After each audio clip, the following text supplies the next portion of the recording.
was so impressive in the 19th over. Had India won the game in that first, normally the 19th over would have had a lot to do with it. Little surprise, I'm sure a lot of people thinking, why not Mathur Nissanka? The kind of form that he was in, maybe he's a little tired. Did virtually the whole innings.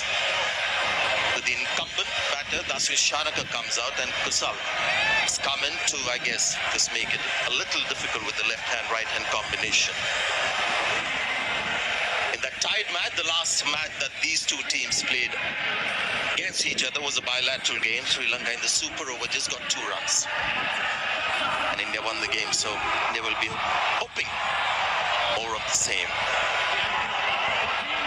You feel like super over, you kind of need in that 12-13 range or above, just to put some pressure on the opposition, to make sure they have to find an early-ish boundary and give you an opportunity for a wicket. It's batting first a little difficult in the super over. Sri Lanka have to do it because they batted second in the main game. That's a he's got a wicket first ball. Rinka Singh takes a catch. So this is a good start for India. Yes, batting first is a little more difficult because you're just not sure.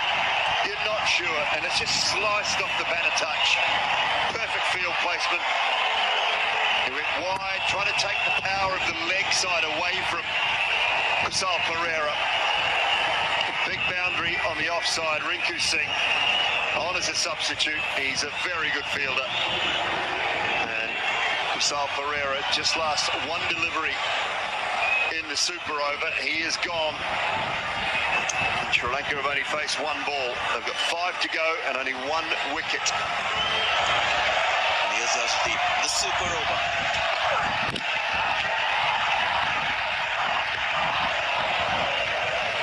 Plenty happened there, just for 1 run.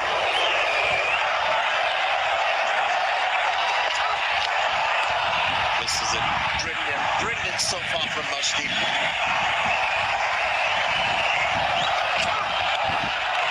That's going to be wide.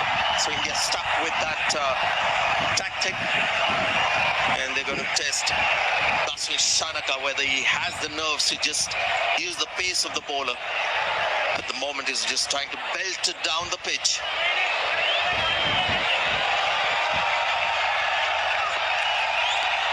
Oh, he's missed it. He wants the run corrected. Well done, Sanju Samson. It started with Arshdeep Singh bowling a beauty. He's been given out from the bowlers and umpire.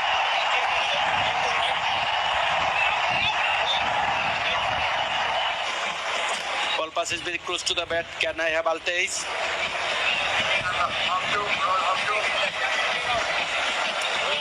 Keep rolling. Flat line, keep rolling. Okay, now right at the fag end of the game, a lot of I'm satisfied, no bad in ball. coming into the game. Now clearly, if he's given him out caught behind at the bowlers You need and to change umpire. your decision out to not out. Yeah, spot on. It was been pretty good throughout the tournament, so I'm loath to be too harsh, but it was a pretty ordinary decision because he was nowhere near it. I'm not sure how the standing umpire at the bowler's end thought it was out caught behind.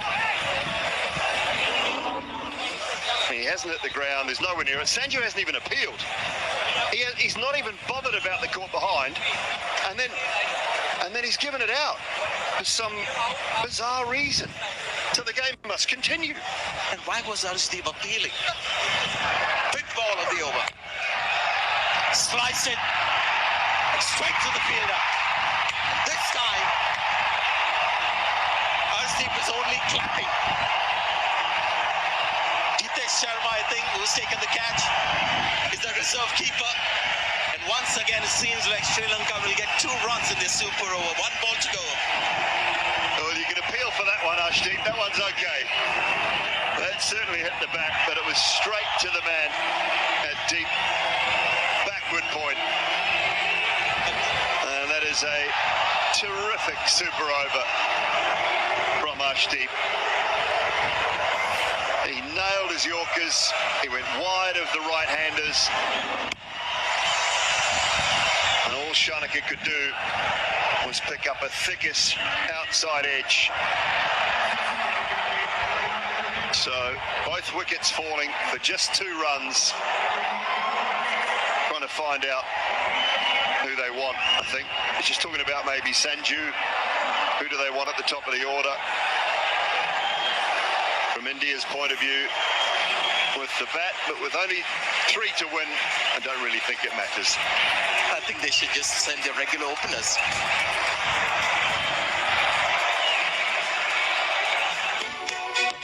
Super over, India will require 3 to win.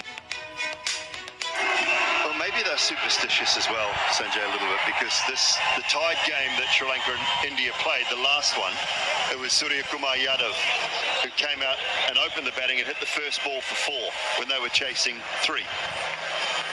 Just amazing coincidences. Can you imagine the last game between these 2 teams was a tie? Super over. Sri Lanka batted first, got 2 runs, and same opening pair. Can you imagine? Shubman Gill hasn't played before this Asia Cup tournament, the T20 matches. It was Shreyas Iyer who was in the team. So Shubman Gill has come in. So amazing coincidences. Let's see whether that happens to Julie, whether the first ball get hit for 4. I expect a field that's got to put all kinds of pressure on Surya Kumar Yadav, as you would expect. So now they've got 5 fielders for a dab, for a single, and they'll be right up to save the single. But if they look to play the big shot on the leg side, they've got 3 boundary riders. Nobody on the offside, 3 on the leg, 1 straight down at long off, and 5 fielders inside the circle. We'd suggest that the field is set to bowl wrong-ins. The Hasaranga have the wherewithal to maybe bowl a slow leg spinner to start. Class of the man. Won't go all the way, but very calmly done. And that might just equal that 3 runs. India won. Wow. Look at Surya. How easily he's done it. Match that ended in a super over. And it was a super game as well, Julie. Well, it's been a brilliant afternoon, evening. And nicely placed by Surya Kumar Yadav. And they ran hard. They wanted it over and done with on that ball. The fielding was a little bit laboured, I will say, but Gill and the captain